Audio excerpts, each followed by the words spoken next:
પોલીસે આવીને જીમ આવે એમ તોડી નાખ્યો, ઘર ઉગાડીને જીમ આવા પાટું મારવા માંડ્યા, ગાળ્યું એટલી બોલતા.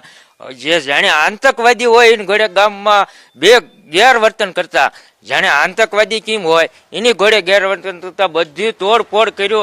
અને જેના ઘેરે કાઢીને બિચારા નિર્દોષ માણસને જે બહાર નીકળ્યા નતા એને નિર્દોષ માણસને માર્યા, ખરાખંડના મારીને માથા ફોડી નાખ્યા, કોઈને ટાંગામાં માર્યા. હાવ લેવા દેવા વગરના કામેથી જે બહારથી મજૂરીઓ વાળી હતી થાકીને આવ્યા હતા વહેલા 5 વાગ્યાથી, અને તોય ખરાખંડના માર્યા. અને મામલો તો એમે ગામમાં જે આપણે કપાના કડદા થતા ને એના રાજુ કરપડાની એને મહાપંચાયત રાખી હતી અને ના મીટિંગ હતી.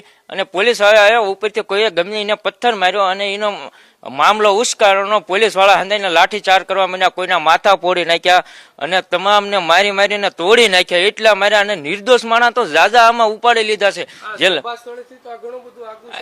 સભા સ્થળથી તો આ લગભગ 500 ફૂટ જેવું આગું છે ના. એને આવડાના કોઈ લેવા દેવા નથી. અને 30 વર્ષથી મારા કાકા નથી, તોય મારા કાકી એકલા કામ કરી અને ગુજાન ચલાવે છે, તો એના ઘરે આવીને હંધુ તોડી ફોડી નાખ્યું આવડા લોકોએ.